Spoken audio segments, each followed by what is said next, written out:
నుంచి మ్యామ్ మీరు నర్సింగ్ నుంచి. ఓకే, ఎన్నోసారి రావడం మా సెలూన్ కి? First time. ఐబ్రోస్ చేయించుకున్నారు కదా, మీకు అయితే సర్వీస్ ఎలా అనిపించింది మ్యామ్? బాగుంది. అలాగే ఫేషియల్ కూడా చేయించుకున్నారు కదా మ్యామ్, మీకు ఫేషియల్ సర్వీస్ ఎలా అనిపించింది మ్యామ్? ఓకే, అలాగే మేడం సోప్ కూడా తీసుకున్నారు. ఈ సోప్ కూడా యూజ్ చేశాక రిజల్ట్ ఎలా ఉంది ఏంటి అనేది మెసేజ్ చేయొచ్చు.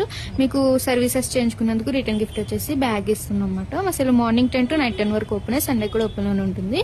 లేడీస్ సంబంధించిన ఆల్ బ్యూటీ సర్వీసెస్ కూడా అవైలబుల్ ఉంటాయి మ్యామ్. ఇన్స్టాగ్రామ్ పేజ్ అయితే ఫాలో అవ్వండి, యూట్యూబ్ ఛానల్ అయితే సబ్స్క్రైబ్ చేసుకోండి. ఎప్పటికప్పుడు అప్డేట్స్ అనేది వస్తూ ఉంటాయి మీకు. మీరు నర్సింగ్ ఎన్నోసారి రావడం అసలు? 4th time. ఓకే, ఐబ్రోస్ చేయించుకున్నారు కదా, మీకు అయితే సర్వీస్ ఎలా అనిపించింది? ఓకే, ఇక్కడ నుంచి మ్యామ్ మీరు మణికొండ. ఎన్నోసారి రావడం అసలు? First time. ఓకే, ఐబ్రోస్ చేయించుకున్నారు కదా, మీకు అయితే సర్వీస్ ఎలా అనిపించింది? బాగుంది మేడం. మీరు ఐబ్రోస్ చేయించుకున్నారు కదా, అందుకు కాంప్లిమెంట్ వచ్చేసి హెయిర్ క్లిప్ మేడం. అసలు మార్నింగ్ 10 to నైట్ 10 వరకు ఓపెన్, సండే కూడా ఓపెన్ ఉంటుంది. లేడీస్ సంబంధించిన ఆల్ బ్యూటీ సర్వీసెస్ కూడా అవైలబుల్ ఉంటాయి. ఇది వచ్చేసి ఇన్స్టాగ్రామ్ పేజ్ మాట ఫాలో అవ్వండి, యూట్యూబ్ ఛానల్ అది సబ్స్క్రైబ్ చేసుకోండి. ఎప్పటికప్పుడు అప్డేట్స్ అనేది మీకు వస్తూ ఉంటాయి.